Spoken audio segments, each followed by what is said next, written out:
Yeah, I have night vision goggles. Get down.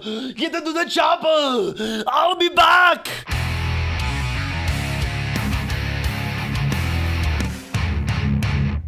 Well, guys, let's hope that Expendables 3 isn't nearly as bad as my Arnold Schwarzenegger impersonation.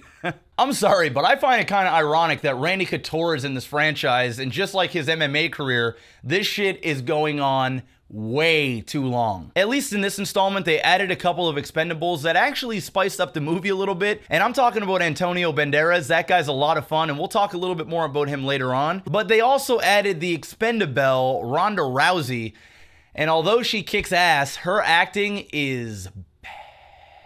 So let's talk a little bit about the plot. We've got pretty much the same gang from the other Expendables: Statham, Stallone, Cheeseburger Eddie, Couture, and that dude that played in Rocky. And just like in the other movies, it's pretty much the same thing. These guys go out, they do some crazy action scenes that are just totally unbelievable.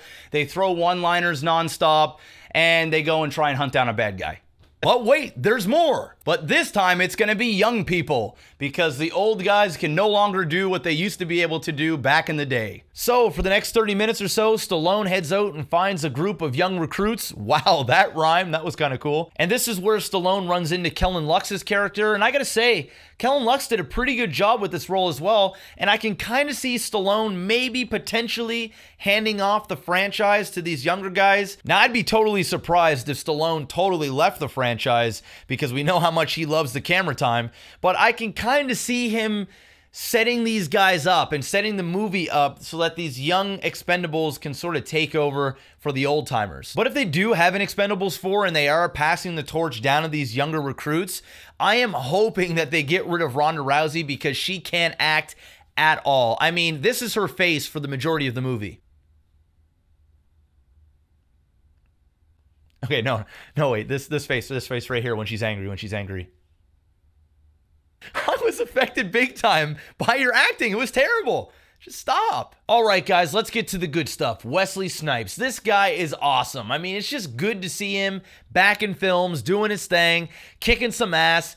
He had a cool little chemistry thing going on with Jason Statham. They kind of were trying to one-up each other all the time, which was a lot of fun. Unfortunately, they didn't give him as much camera time as I would have liked, but when he was in it, he definitely kicked ass. Pay your taxes, nigga. Shoutouts to Harrison Ford for showing up and taking his role serious. He didn't like chime it up like some of the other actors and just did an over-exaggerated version of himself. He took it serious, and it really showed, and I really appreciated the performance. And now he's off in the Millennium Falcon somewhere in a galaxy far, far away, and I cannot wait for episode 7. Mel Gibson. Oh my God. This guy owned this role. Like, I'm slow clapping. I'm doing that right now.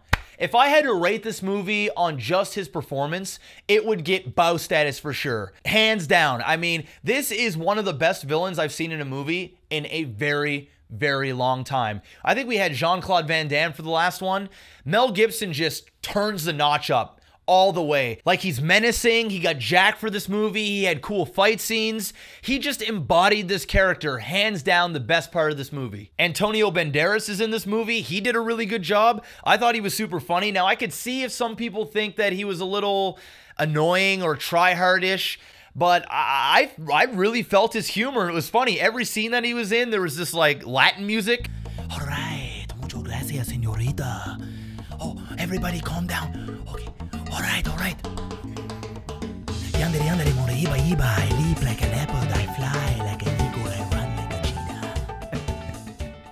I thought he was a good addition to the team. He was funny to me, at least. Overall, Expendables 3 isn't quite as good as 1 and 2, simply because the novelty of having all these action stars in one movie totally ran out like a movie ago. And hearing Arnold Schwarzenegger say, "I'll be back," 100 times is just, it gets old after a while. Making fun of Jet Li's height, it's just getting really, really repetitive, but it is some mindless popcorn fun. I knew what I was getting myself into when I went in there. I don't go into a Transformers movie going, I'm expecting, you know, Michael Bay to not do explosions and have hot girls stare at the screen. I know what I'm getting myself into when I see these types of movies.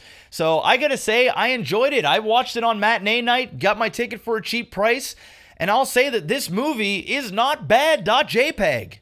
So what did you guys think about Expendables 3? Did you like it? Did you not like it?